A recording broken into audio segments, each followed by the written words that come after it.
The debate has risen over what is more important, safety of our citizens or our Fourth Amendment rights. Should we trade liberty for safety? In preparing for my presentation today, I actually cheated a slight bit. I was reminded of a speech that I gave a number of years ago. The last time I competed in a speech tournament, which was over 30 years ago. And the speech I gave at the time actually began with the phrase, "From the beginning of recorded history until the present time, very few people have been fortunate enough to live in a free society." And in contemplating my topic today, and in thinking about how I began that speech many years ago, the reason that is the case is because living in a free society is not simple. There's a continual debate. There's a continual force that knocks together between preserving the liberties of people in a free society and protecting the society themselves.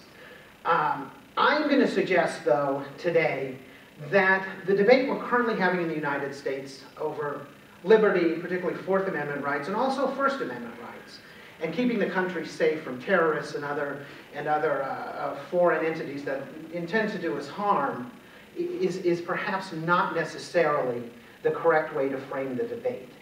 I also thought of, in preparing the speech, a quote by Robert Frost.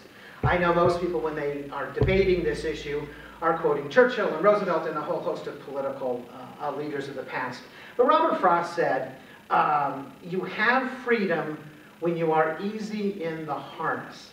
And I think that provides a little bit of guidance for the debate we're undergoing in our country today, which is involving Fourth Amendment rights, First Amendment rights, and keeping the country secure.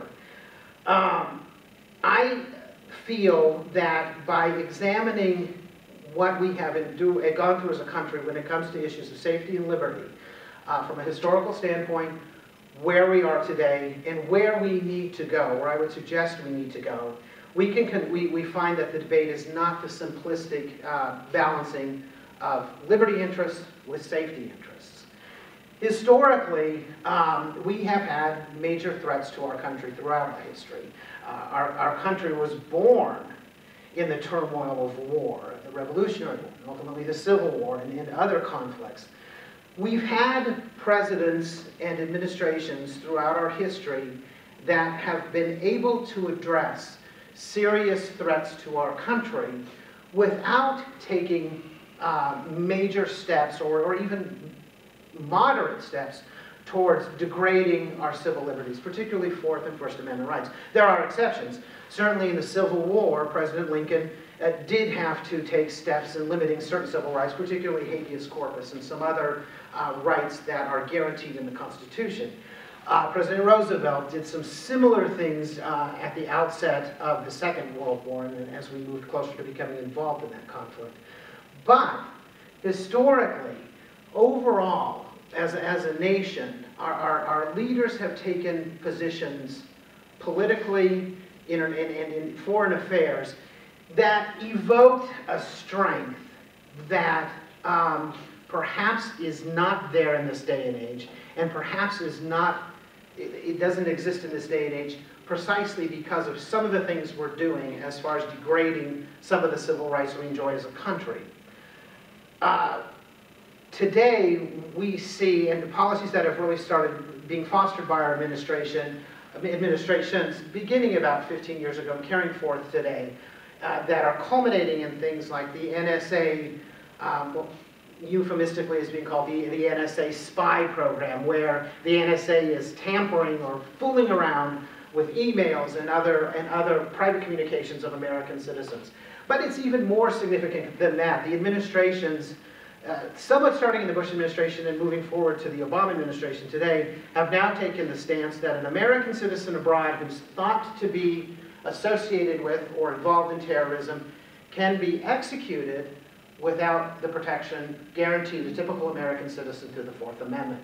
That's a big change in American thought, in public policy espoused by presidential administrations.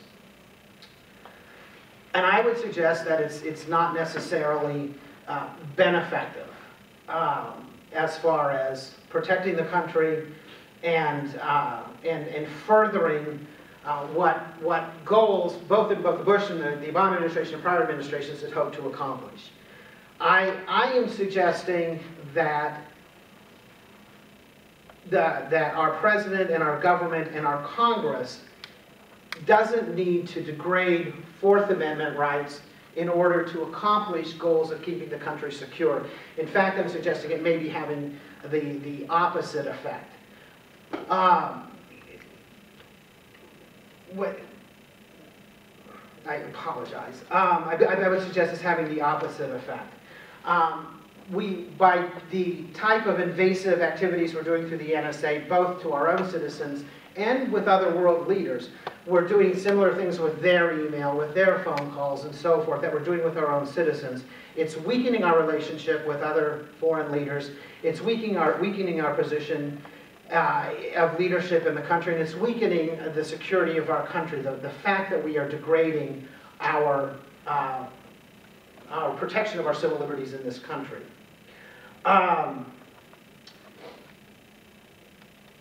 The other comment that I would make about what's going on today is the debate over civil liberties versus strength, versus protecting the country, versus the security of the country is certainly making strange political bedfellows. It's probably the one issue today, for example, the NSA, where leaders from both sides of the political spectrum, conservative Republicans to members of the Obama administration, are agreeing. There are a lot of political leaders in the country who are agreeing that the NSA, what I'll call the NSA spy program, which is what it's being euphemistically called by a lot of people, is the appropriate course to take.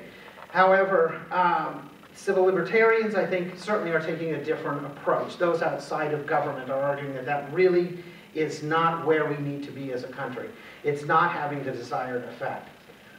Where we need to go, I am suggesting, and I always hearken back to a speech that President, and again, politics aside, I don't think this is just exclusively a political issue. You can see it in again, as I indicated, the strange bedfellows that are coming together when it comes to this issue.